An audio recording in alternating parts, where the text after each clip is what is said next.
We need to gauge our ibadah. If we care about something, we gauge it. We measure it. If you ride a bike, there's no gauges, right? There's no gauge on a bike. If you're walking, there are no gauges, of course. If you have a bike, there's just that 5-speed bike, right? Or a 10-speed.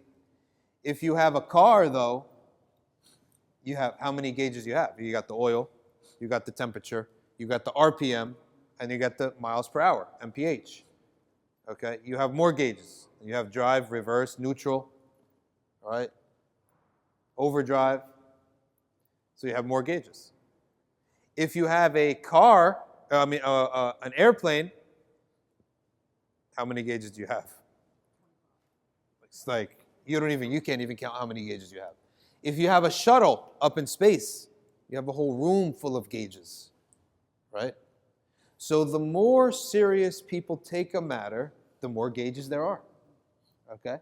Now think about how serious people are about their finances, okay? How many gauges people have?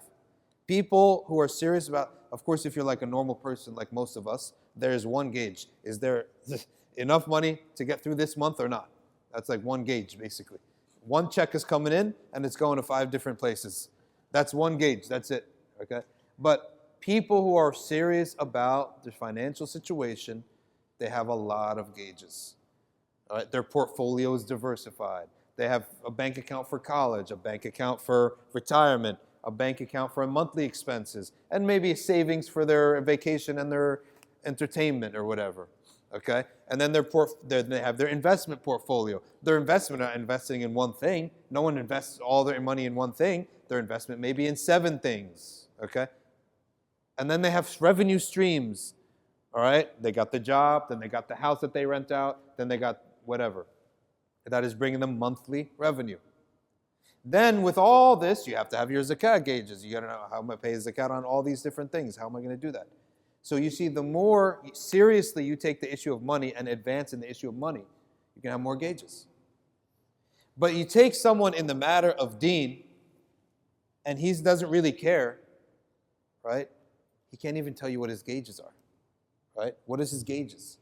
He doesn't even tell you. Well, yeah, I pray Jummah, right? I pray when I can, right? I don't do the haram. He maybe has 3 gauges. You can have the most sophisticated guy, okay?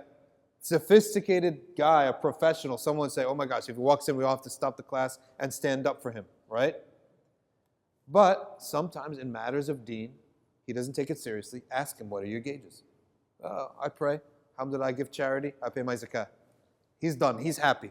I've met some people like this. I've met people like this. Spend on the matter of their dunya, he may have a staff of 20 people. A staff of 200 people in his company. In the matter of his dunya. Ask him the gauges of your religious life. He says, wallahi, if I pray 5 times a day, if I listen to a lecture a week, and I say one wird a night, I'm happy, I'm good. So your gauge of your dunya, asking me to summarize your dunya, your company for me. Bro, that's going to take 2 weeks for you to understand my company. But I've understood your religious life in 1 sentence, in 2 seconds. So what you care about, you have many gauges, and you monitor many things because you care about it. Ask a regular guy like us, like another example. What do you do to keep healthy? Some people have no gauges. They don't care about it, okay? Other people, I stop eating at this hour, and I do 1 exercise a day. He has 2 gauges to stay healthy. But ask the guy who looks like a sculpture, okay? Tell me about, right, your fitness standards. He needs a book to tell you, I do calves at Tuesday at 3 o'clock, okay? All right? And he's got gauges. He works out, he's got a schedule for muscles you don't know exist, okay? Like the little muscle in the side here, okay? Stuff you don't know exists. He's got a gauge for it. So we're going to start with our spiritual, and the awliya have gauges like, they got assistants. There was one of the awliya of Egypt, okay? He had a thing about his food. He would not eat anyone's food. It was so serious, he needed his daughter as an assistant to check what he's actually eating. Okay? There are a lot of subtleties in the matter. A lot of subtleties in the matter. Let me give you one subtlety. Your night and your sleep. In the matter of tasawwuf, some people, their sleep is out of whack. And the issue of sleep is related to two things. You can't just tackle sleep. Okay? You can't just tackle sleep. Sleep is related to two things. Your sugar and caffeine intake and your online presence and your screen time.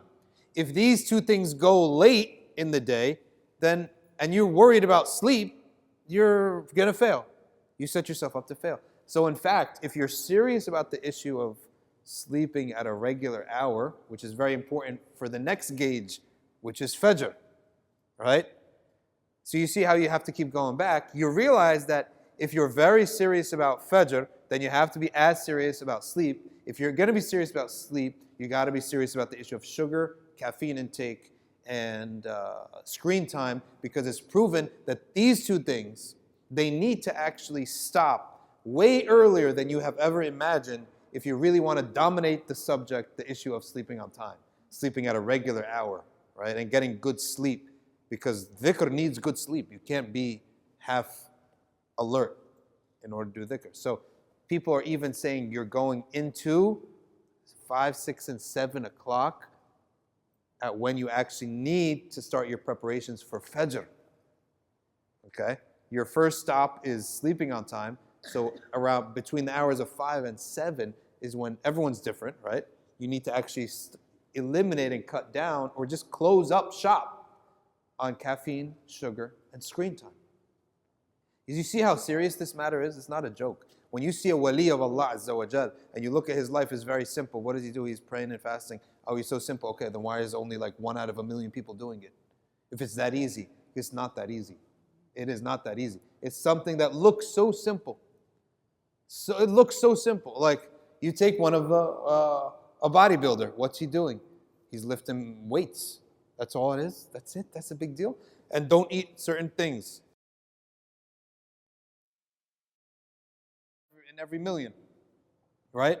Why are we all failing in this subject if it's that simple? It looks simple. It's not simple. It takes a lot of effort, right? And there are gauges. There are certain things you didn't even think were things that mattered, but they mattered. You don't ever think that your sugar intake, caffeine, and screen time affect your spirituality. People never imagine it. It's a huge deal. Just like eating bagels for a bodybuilder. You won't find him eating a bagel, right? It's just bread, basically. You're not going to find him eating certain foods. You're like, that's a big deal. Of course it's a big deal. How much water you drink is a big deal. So as we advance and draw near to Allah Azza wa Jal, our war is with our bad habits. It's our war, right? And we are upended, okay? We are upended by our bad habits, okay? And just like in bodybuilding, everyone's different and everyone has a different body type, likewise you have a different nafs type. Your nafs is different. Some people, the issue of sleep is not a big deal. It's just not a problem. Food is a problem. Others, food is not a problem. Sleep is a problem. So this is where the involvement of the sheikh comes involved, right? Because your body type is different. So your trainer will help you with that. Your nafs is different. So your sheikh will help you with that, okay? And there are certain things that are common for everyone.